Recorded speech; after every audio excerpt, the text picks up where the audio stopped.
વિદ્યાર્થી મિત્રો, આજે આપણે શરૂ કરવા જઈ રહ્યા છીએ સ્ટાન્ડર્ડ 5 સબ્જેક્ટ ઇંગ્લિશ કે જેમાં આજે આપણે ગ્રામરનો ટોપિક શરૂ કરીશું. તો ગ્રામરનો ટોપિક જેમાં ક્રમ નંબર છે 7 કે જેનું નામ છે હેવ એન્ડ હેઝ.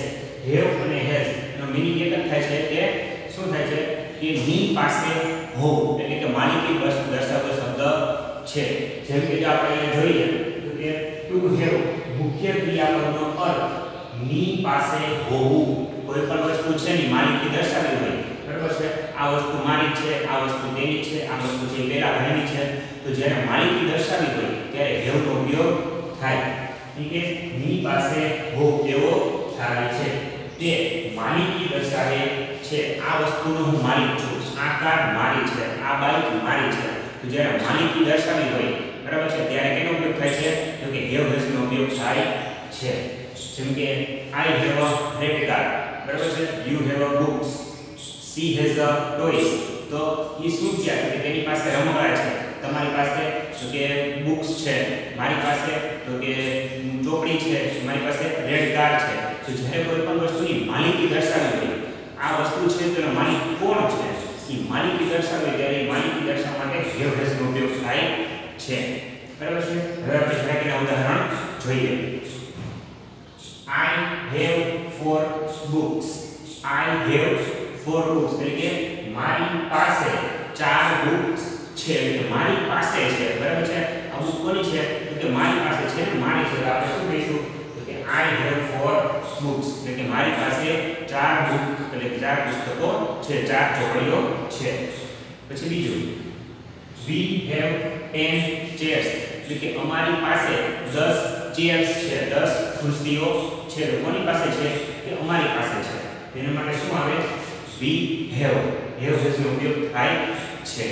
અને પછી you have a bag. you have a bag એટલે કે તમારી પાસે બેગ છે, તો તારી પાસે બેગ છે, બરાબર. આપણી પાસે નહીં, કોની પાસે છે સામેવાળા પાસે. તેના માટે બીજાનું કેવું હોય તો કેવું કેવું પડે કે you have a bag એટલે કે તમારી પાસે બેગ છે. પછી they have pens. they have pens એટલે કે તેઓની પાસે પેન્સ છે, એટલે ઘણી બધી પેનો છે. તો એ બધી શું દર્શાવી છે આપણે માલિકી. હવે આપણે જરાક જઈએ આગળ. અહીં માત્ર ત્રીજો પુરુષ એકવચન, ત્રીજો પુરુષ એકવચન એટલે કે he, she અને it. he, she, it ની સાથે has આવશે, બરાબર છે. he, she અને it ત્રીજો પુરુષ એકવચન he, she, it હશે, તેની સાથે શું આવશે has. બાકી બધી જગ્યાએ શું આવશે have. જેમ કે I have, we have, you have, they have. પણ he, she અને it હશે, તેની સાથે શું આવશે has આવશે. જોઈએ એનું ઉદાહરણ. he has a bat એટલે કે he has a bat એટલે કે તેની પાસે બેટ છે. કે કોઈ છોકરો હશે, બરાબર છે, જેમ કે રાજુ. રાજુ નામ હોય તો ભાઈ રાજુ has a bat તો કે રાજુ પાસે બેટ છે, એવી રીતે. પછી she has a doll એટલે કે તેણીની પાસે ઢીંગલી છે. આપણે કોઈ એક નામ ખાલી લઈએ, બરાબર છે, જેમ કે કોઈ એક નામ આપણે કહીએ કે રેશમા, બરાબર છે, તો કે રેશમા has a doll તો કે રેશમા પાસે ઢીંગલી છે. એટલે કે ત્રીજો પુરુષ છે, એકવચન છે, હું નથી, તમે પણ નથી, કોઈ છે, કોઈ સાવ ત્રીજી વ્યક્તિ છે.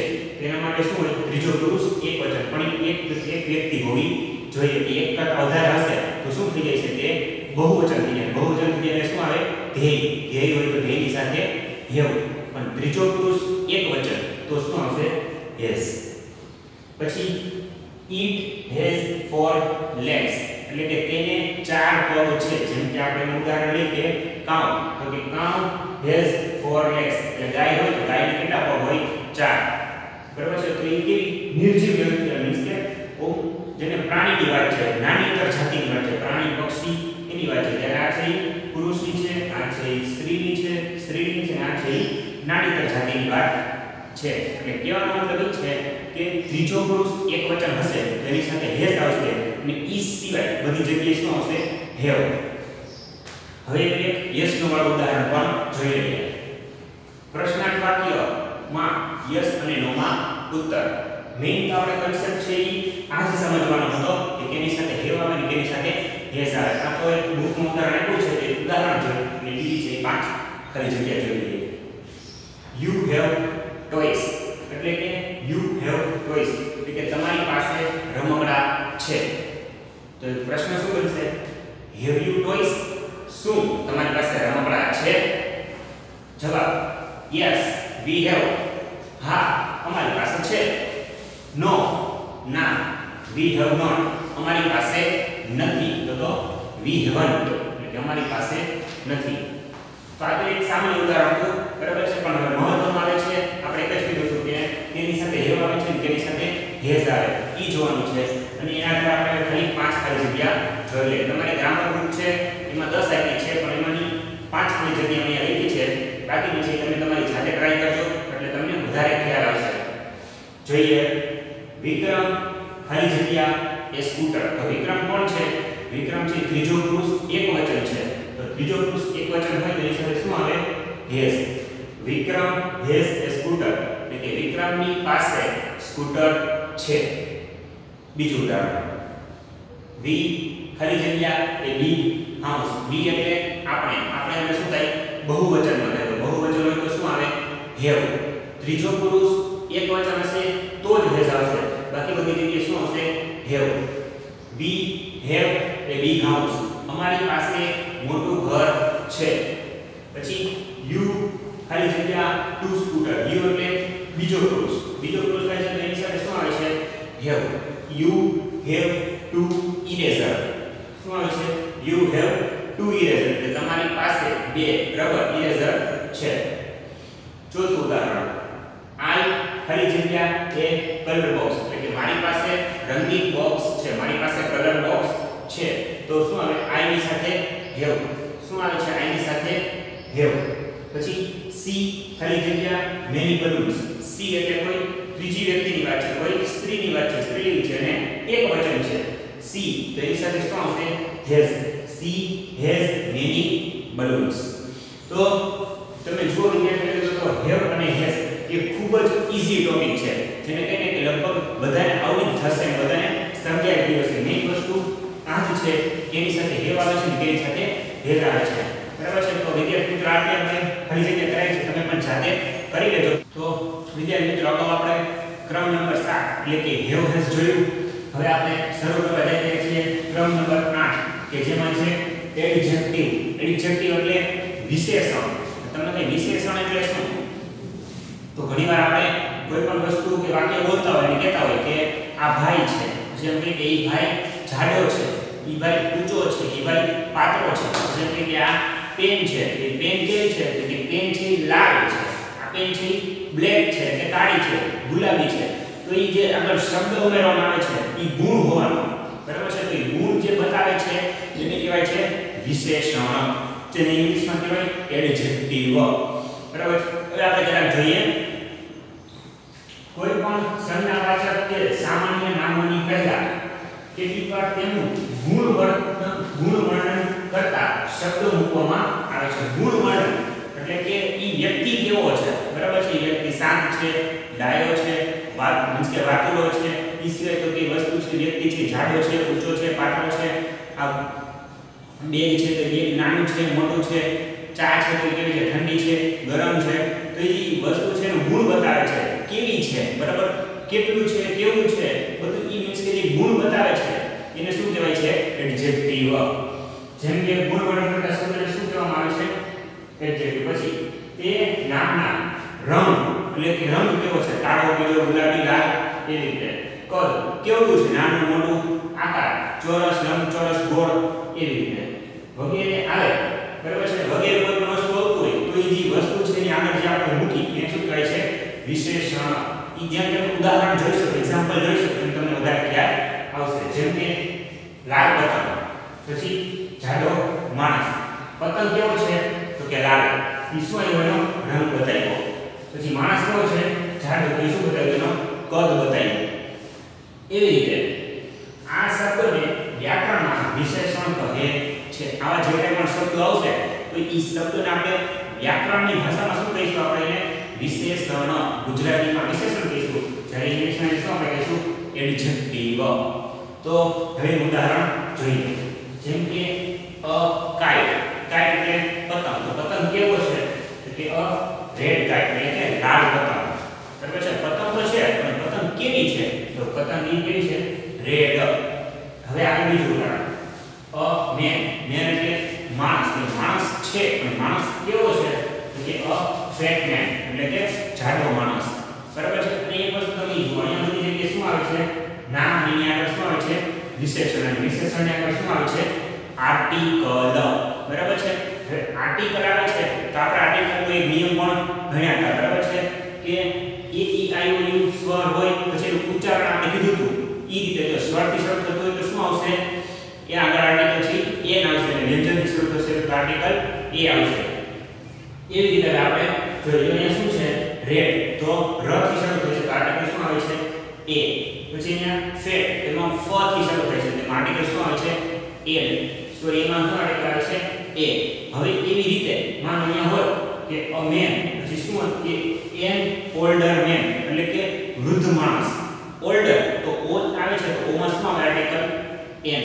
તો કહેવાનો મતલબ એ છે કે જ્યારે વિશેષણ મૂકશું તો એની આગળ જે આર્ટિકલ આવતો હોય એ પણ તમારે જોવાનો છે. હવે જોઈએ એનું એક ઉદાહરણ. હવે તેની વાક્ય રચના જોઈએ. ધીસ અને ધેટ, પછી શું આવશે? ઇઝ, પછી એ અથવા એમ. હવે વિશેષણ શું છે એના ઉપર આધાર રાખશે. ત્યારે એ આર્ટિકલ આવતો હોય છે તો ત્યારે એન આર્ટિકલ પણ આવતો હોય. પછી વિશેષણ અને પછી આવે છે નામ. હવે એનું ઉદાહરણ જોઈએ. એટલે this is A tree. This is A tree એટલે કે આ ઝાડ છે. હવે ઝાડ કેવું છે? જો this is a tall tree એટલે કે આ ઝાડ ઊંચું છે. તો એ ઝાડ ઊંચું હોવાનું શું આવ્યું? કદ ઊંચું છે. બરાબર છે. તેના માટે શું આવે છે? ટોલ. તો ટોલ એટલે શું છે? વિશેષણ, એડજેક્ટિવ છે. એના પછી અને આર્ટિકલ શું આવે છે? એ. શું કામ? તો કે ટ શરૂઆત કેવી થઈ છે? ટ થી, ટોલ થી. તો this is a tall tree. હવે આગળ બીજું ઉદાહરણ.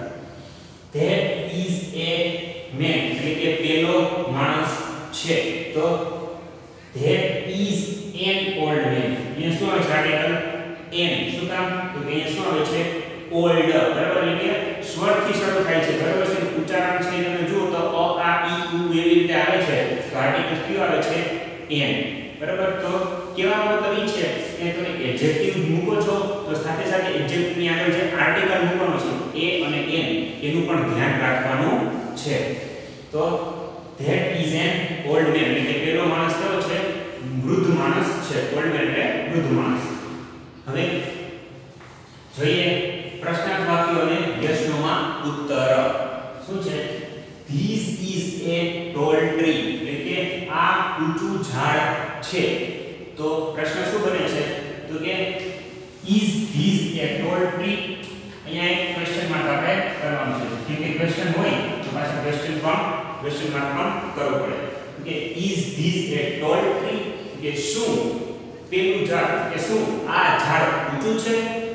યસ, હા. This is a tall tree તો કે હા આ ઝાડ ઊંચું છે. અથવા તો શું કહી શકાય? Yes it is. હા તે છે. અથવા તો નકારમાં જવાબ પડે. તો નકારમાં શું જવાબ પડે? No this is not a tall tree તો કે ના આ ઝાડ ઊંચું નથી. અથવા તો બીજું શું કહી શકાય? નો ઇટ ઇઝન્ટ એટલે કે ના તે નથી. પણ આ તો ખાલી યસ નો માં ઉત્તર હતો અને પ્રશ્ન વાક્ય હતો. પણ આપણે મેઈન શું જોવાનું છે? તો કે રંગ, પદ અને આકાર એટલે કે નામ છે એની આગળ શું આવે છે એનો રંગ, પદ અને આકાર મેઈન જોવાનો છે. એનું ઉદાહરણ પણ અહીંયા 4 ઉદાહરણ આપણે લખ્યા છે. તમે લગભગ આપણે જોઈશું એટલે તમે સમજી જશો. અને બાકી તમે જ્યારે સ્વાધ્યાય પોથી એટલે કે ગ્રામરની જે તમારી બુક છે એ તમે લખશો એટલે તમને વધારે ખ્યાલ આવશે. જેમ કે આપણે કહીએ this is A long pencil તો કે આ લાંબી પેન્સિલ છે. પેન્સિલ કેવી છે? લાંબી. તો લાંબી હોવાનો ગુણ અહીંયા દર્શાવે છે. પછી that is A short pencil તો પેલી છે શોર્ટ પેન્સિલ એટલે કે ટૂંકી તો નાની પેન્સિલ છે. તમે બાજુમાં ચિત્ર જુઓ તો ચિત્રમાં પણ એક પેન્સિલ મોટી આપી છે એક પેન્સિલ છે નાની આપી છે. તો નાની હોવાનો કદનો ગુણ ધરાવે છે, કદનો ગુણ છે દર્શાવે છે. બીજું ઉદાહરણ, the elephant is big. Elephant એટલે હાથી હોય તો એ કેવો હોય? એલિફન્ટ ઇઝ big એટલે કે મોટો છે. તો the rat is small, તો કે પેલો ઉંદર છે એ કેવો છે? નાનો છે. તો એ અહીંયા કદની વાત આવે છે કે નાનું છે, એલિફન્ટ છે મોટો છે ને ઉંદર રેટ છે નાનો છે કદમાં. પછી the pen is heavy. Pen કોઈ વાત હોય બરાબર, પેન છે તે કેવી છે? હેવી એટલે કે ભારે, વજનનો ગુણ દર્શાવ્યો છે. અને ફીધર એટલે પીછું, એટલે ફીધર ઇઝ લાઇટ એટલે હળવું.